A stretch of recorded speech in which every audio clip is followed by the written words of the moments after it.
Well, this is a video.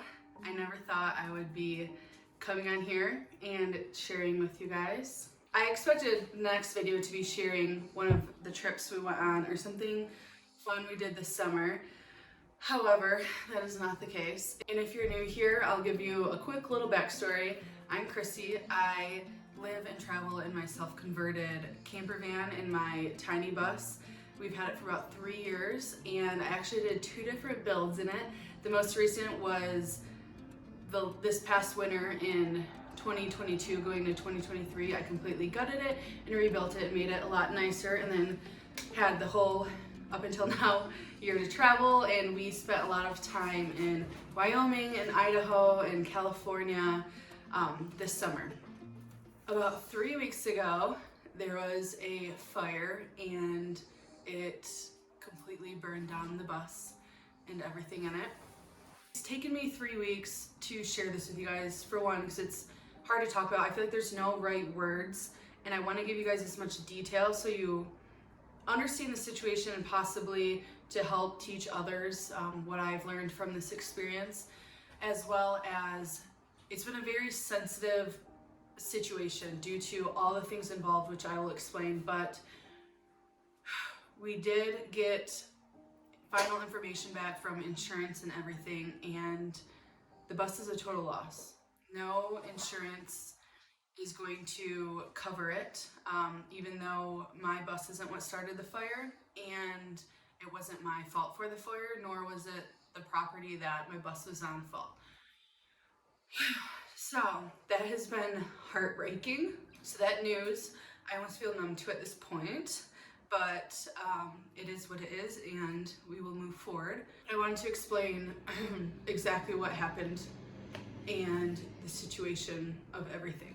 Exactly 3 weeks ago, it was Monday, and I was planning to leave Monday night. I was leaving to head, I'm in Idaho, I was heading almost 11 hours away all the way to New Mexico for a nomad van life event, and I was taking my 2 dogs with me and my boyfriend's dog. And so all day Monday, I packed up every single thing I own in the bus, including some of my boyfriend's personal items and all his dog's items. We also designed this really cool sign for the event. We spent all day finishing that sign, and I also had some of his clients' property in the bus that I was taking down to the event to give to the clients and what they needed for their rig. So not only did I have every single thing I owned in the bus, but I also had other people's property. I was supposed to leave that evening, Monday, just so I could get a couple hours under me before it got dark out, and it was gonna take me about 3 days to get there.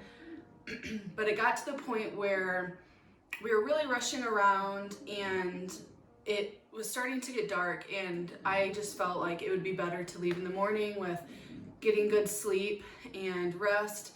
So thankfully the sign, we were still letting it dry, so we actually did not have that in the bus. So that was still actually able to make it to the event thanks to some friends helping us out. After this event, I planned on having about a month-long trip in the bus before I came back to Idaho, and that was going to be kind of my last big hurrah before winter hit and trips would be a lot smaller and whatnot. So my dogs knew, they love the bus, that's their home, that is where they're the most comfortable. They knew we were leaving, and they made it very clear that they didn't want to leave the bus that evening. They had been sleeping in there all day, and I don't normally let them sleep in there if I'm not sleeping in there. But I felt like we were leaving in a couple hours in the morning, and so I let them sleep in there. It was a warm night, and I thought they would be safe. So me and my boyfriend are inside, and we had just fallen asleep, and I woke to hearing his dog, which was in his cage, growling and letting out a few barks, and it took me a couple of minutes to understand what was going on. And so I hear the dog downstairs, clearly unhappy and scared, and then I noticed red and blue lights flashing through the windows, and for some reason in my mind I thought someone was breaking into the shop, and that was the alarm system going off.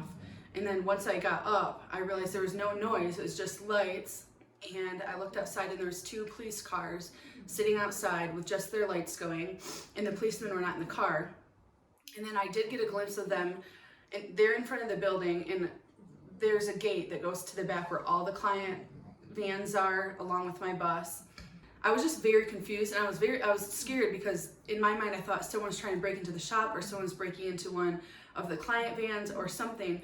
And then I see the cops kind of walking around, and they're looking in the back, but they were pretty calm. It was a really weird situation. It was almost, I didn't know if they were trying to sneak up on someone. It was a very, very strange situation. So I woke Nate up, and we're kind of watching them through the window. We agreed that it was a good idea for him to come down and talk to the policeman. And that is when he yelled up to me that my bus was on fire. The policeman did not know we were inside, and they didn't try knocking on the door or anything, so they just assumed no one was here. And they didn't know my dogs were in the bus.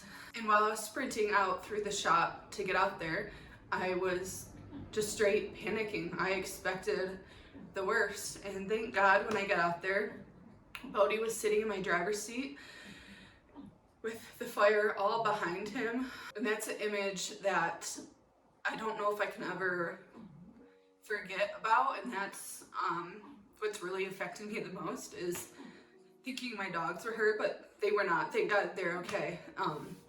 And so Bodhi's sitting in the driver's seat, and the fire's all behind him on my passenger side. I opened up the door, and thank God Izzy was hiding at the pedals. I don't know why, maybe because I knew that's a way to exit, but I would have assumed they ran to the back of the bus where the fire wasn't yet to get away, and I don't think I would have been able to get them out. The fire was so large. I had no shoes on. I just, is what I was sleeping in. I ran out there, and so I got them out, and they're safe. They're really, really hot, and they smelled so bad, and that's like a smell I can't also forget. This is when I realized the RV parked next to the bus was completely engulfed in flames, and that fire had transferred to my bus. And so the front of my bus and the passenger side of my bus is what caught fire first, and I got the dogs out, and they are safe, and they were checked over by a vet, and they are totally okay, and that is something I am extremely, extremely grateful for. And at this time, I mean, things are exploding. It was very, very scary, and the policemen were there, and you know, they were apologizing. They didn't know we were here, and they didn't know the dogs were inside, and I had called the firefighters in that department. However, it took them over 20 minutes, almost 30 minutes to get here. And if we had gotten to the bus a couple of minutes earlier, we probably would have been able to still move it. And if I would have gotten there 30, 45 seconds later, my dogs probably would not have made it. So could definitely have been worse.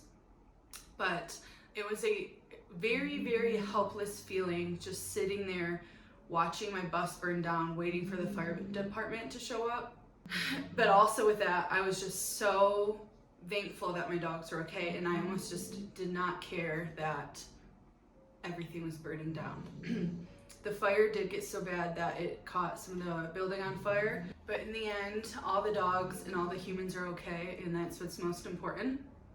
That night, we got no sleep. We were paranoid that things would catch on fire again. The fire department, after they put it out, they left shortly after. There's a few times that we'd get a whiff of everything that burnt and go down there to check, and it was okay, but it was a very scary night. So with that, absolutely nothing in the bus is salvageable. Everything is gone. Nothing was able to be saved. We found out that no insurances will cover what had happened to the bus or the RV. We have some ideas of why the RV caught fire, and it's no one's fault. It's just a freak accident. And it was a pretty old RV with appliances in there that were not highest of quality. It's just an accident that you never expect to happen. And with that, I've learned an extreme lesson. This is where I want other people who are in my position to also learn from my experience, that I was extremely underinsured, which is 100% my fault. I had very close people in my life keep telling me, get better insurance, up your insurance. And at one point recently, I was in the process of doing that, and I never finished it. you feel invincible. It's like I'm a teenager again and I don't think anything bad's gonna happen to me. And I have learned that is not the case. So this is your sign to have good insurance on your vehicle or your tiny home in my case. Also, the RV was in the middle of being revamped by the owners, and so they didn't have any insurance. And so that is why they're not covered and why their insurance would not cover me. We were expecting that the property beyond that insurance would cover just at least my personal belongings inside. And we got the news recently that that is not the case either. And so I'm not getting any type of coverage or insurance coverage on anything in there. And so it's a complete loss, which is heartbreaking, but it is what it is. And so that has really made a pivot point in my future plans, because I'm not done with being on the road or having an adventure rig.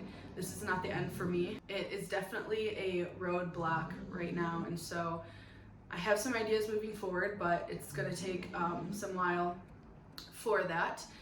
With all this, it feels like a very forced but clean slate in a way. I don't know how to fully explain it. This whole experience just feels very, very extreme and out of my control and just really intense.